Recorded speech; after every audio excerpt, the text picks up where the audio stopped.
Bismillahirrahmanirrahim. Assalamualaikum warahmatullahi wabarakatuh. Yang terhormat, Ustadz Saifullah Kamal MC selaku dosen mata kuliah Sejarah Pendidikan dan Peradaban Islam serta para mahasiswa Universitas Darun Najah yang insyaallah diberkahi Allah Subhanahu wa taala. Bismillahirrahmanirrahim.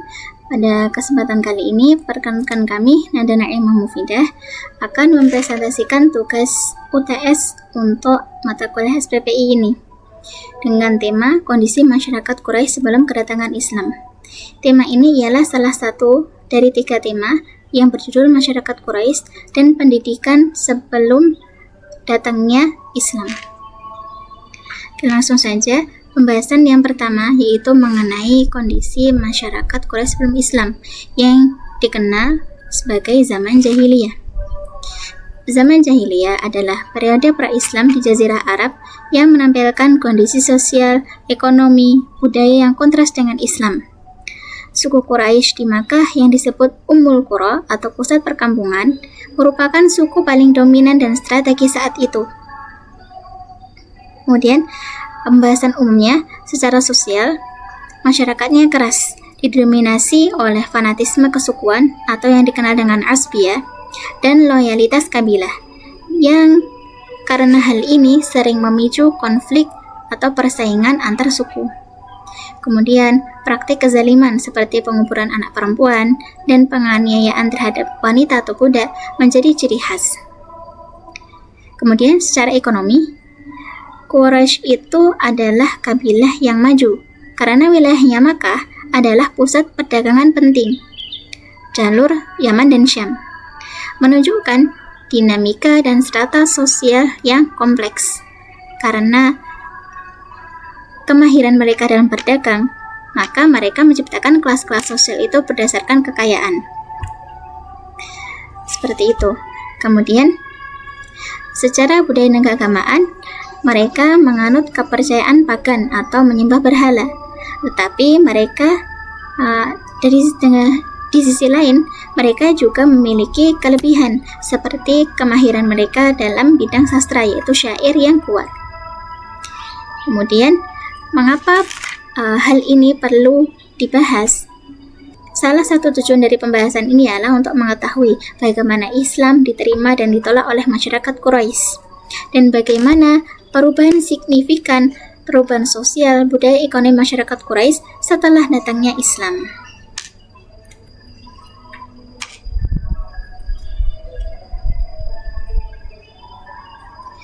Maka pada presentasi kali ini, tujuan pembahasan kami yaitu yang pertama, untuk menjelaskan bagaimana kondisi sosial masyarakat Quraisy pra-Islam. Kemudian yang kedua, untuk menjelaskan bagaimana kondisi ekonomi mereka. Dan yang ketiga, bagaimana corak budaya dan kepercayaan yang berkembang pada masa tersebut. Yang pertama, pembahasan pertama itu mengenai kondisi sosial masyarakat Quraisy. Pada pembahasan ini akan dibagi menjadi beberapa poin. Yang pertama, pembahasan mengenai struktur sosial dan stratifikasi masyarakat. Yang kedua, mengenai peran suku dan kabilah. Yang ketiga, mengenai posisi perempuan dan anak-anak. Dan yang keempat, mengenai kehidupan moral dan nilai sosial pada masa itu. Pembahasan yang pertama yaitu mengenai struktur sosial dan stratifikasi masyarakat. Masyarakat Quraisy memiliki sistem sosial yang berlapis atau berstrata, di mana kedudukan seseorang sangat ditentukan oleh kekayaan dan keturunan. Proses kehidupan menetap mereka yang disebut dengan sedentarisasi yang berlawanan dengan Arab Badui menjadikan mereka membentuk jaringan perdagangan yang luas sekaligus menciptakan hierarki sosial berdasarkan kepemilikan harta dan garis keturunan. Kemudian, kelas bangsawan atau elit Quraisy memiliki hak istimewa dan menguasai lembaga pengambilan keputusan seperti Darun Nadwah di Makkah. Sebaliknya, rakyat biasa dan budak menempati posisi bawah dan hampir tidak memiliki hak sosial maupun politik. Dengan demikian, struktur sosial Quraisy terbagi menjadi 3 lapisan utama. Yang pertama yaitu bangsawan, yang kedua yaitu pedagang bagian tengah, kemudian yang bagian ketiga lapisan yang paling bawah yaitu adalah budak. Kemudian pembahasan selanjutnya yaitu mengenai peran suku dan kabilah dalam kehidupan sosial.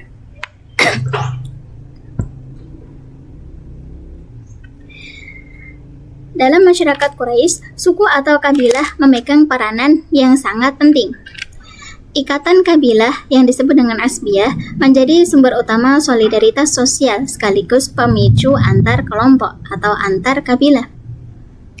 Kabilah berfungsi untuk mengatur pelindungan bagi anggotanya.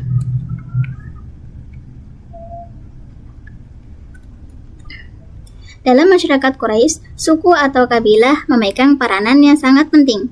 Ikatan kabilah yang disebut asbiyah menjadi sumber utama solidaritas sosial sekaligus pemicu konflik antar kelompok.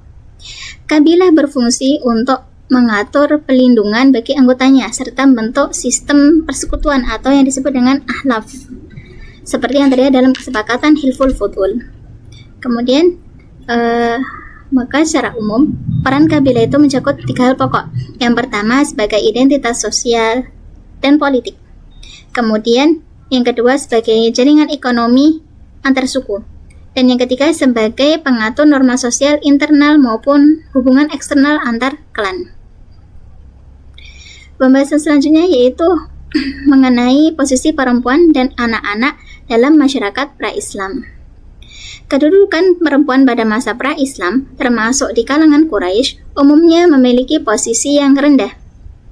Mereka tidak memiliki hak waris dan sering menjadi korban praktik kejam seperti penguburan bayi perempuan atau juga disebut dengan wa'dul banat, yang dilakukan hanya demi menjaga kehormatan keluarga.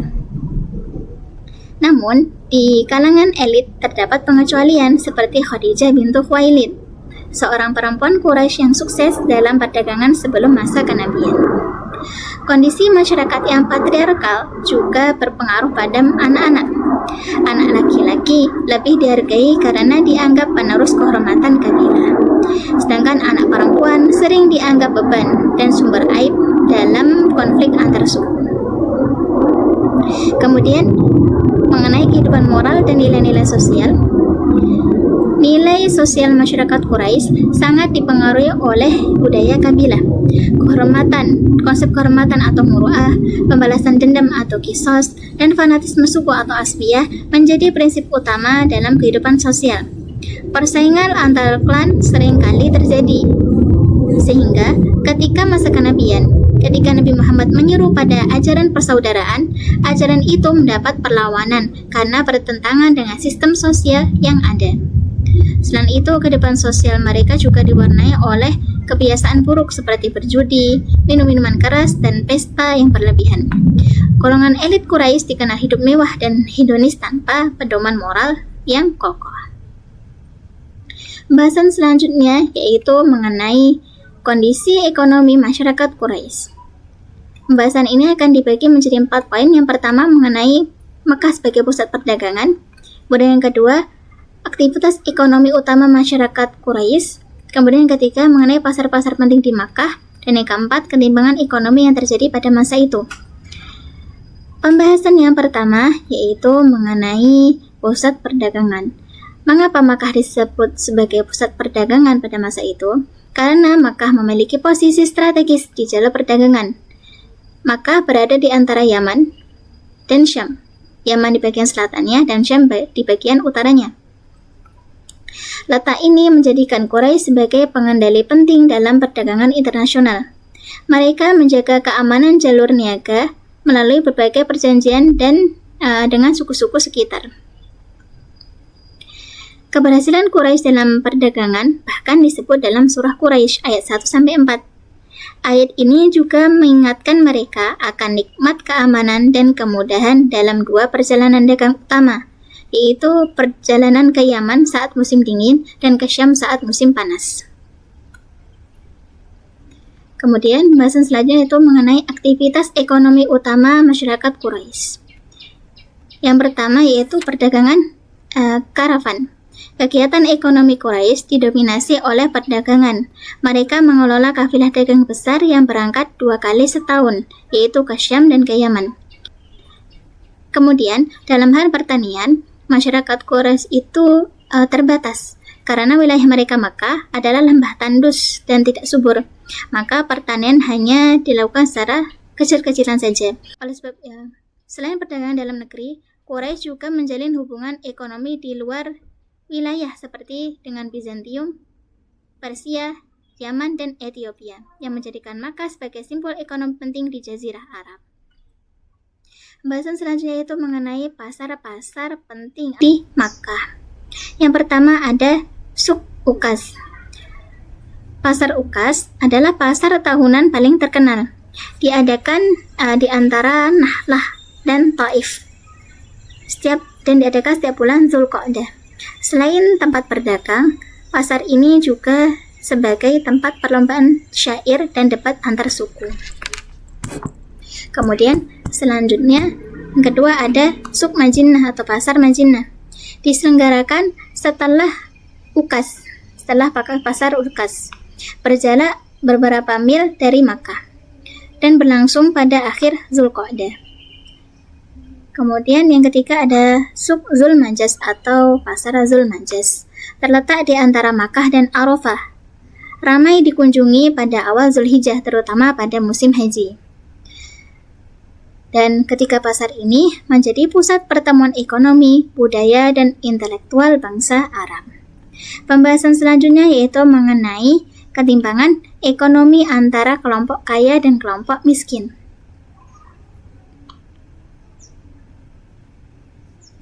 Keuntungan besar dari perdagangan hanya dinikmati oleh kelompok elit, sementara pedagang kecil atau budak dan masyarakat pedalaman tetap miskin. Akibatnya muncul ketimpangan ekonomi yang tajam dan kesenjangan sosial di antara mereka. Kemudian selanjutnya yaitu mengenai kondisi budaya dan keagamaan. Pembahasan ini akan dibagi menjadi 3 poin. Yang pertama yaitu mengenai praktik keagamaan dan kepercayaan mereka. Yang kedua mengenai tradisi syair dan sastra Arab. Yang ketiga pembahasan mengenai konsep kehormatan kabilah atau yang disebut dengan muru'ah. Pembahasan yang pertama yaitu mengenai praktik keagamaan dan kepercayaan mereka. Masyarakat Quraisy menganut sistem kepercayaan yang bercampur antara politisme, animisme, dan sisa ajaran tauhid. Mereka menyembah berhala-berhala seperti Hubal, Lata, Uzza, dan Manat yang mereka tempatkan di Ka'bah. Selain itu mereka juga meyakini kepercayaan terhadap roh, pohon, bulan, dan bintang. Meskipun demikian, sebagian kecil dari mereka masih mempertahankan keyakinan kepada Tuhan Yang Maha Esa, warisan dari ajaran Nabi Ibrahim dan Ismail alaihissalam. Maka sistem keagamaan Quraisy pada akhirnya menjadi campuran antara ritual sosial, ekonomi ziarah, dan kepercayaan politistik. Contohnya, mereka masih menjalankan ajaran Nabi Ibrahim, akan tapi ajaran tersebut bercampur dengan kepercayaan mereka terhadap berhala. Seperti itu. Kemudian, bahasa selanjutnya itu mengenai tradisi sastra dan syair Arab. Syair memiliki peran besar dalam kehidupan masyarakat Quraisy. Ia menjadi sarana untuk mengekspresikan kebanggaan suku, menyebarkan nilai-nilai keberanian, serta mengkritik atau menyindir suku lain. Syair berfungsi sebagai alat legitimasi politik, media penyebar nilai budaya, dan catatan kehidupan bangsa Arab kala itu. Maka tak heran jika syair sering disebut sebagai cermin kehidupan masyarakat Arab atau antologi kehidupan masyarakat Arab.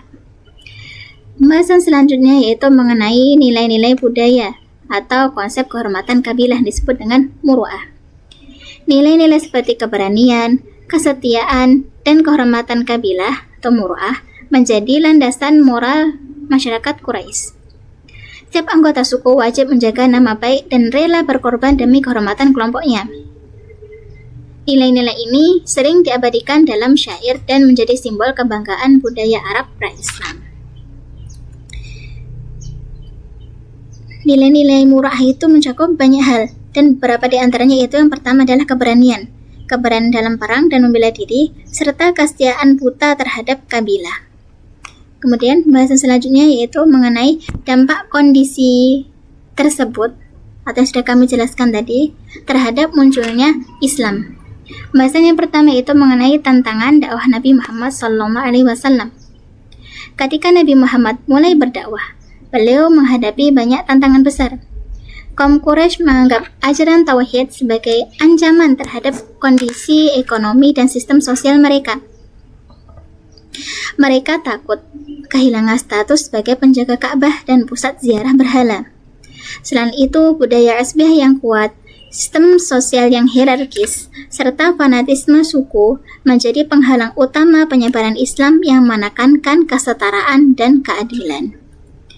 Kemudian, pengaruh sistem sosial dan budaya terhadap penerimaan ajaran Islam.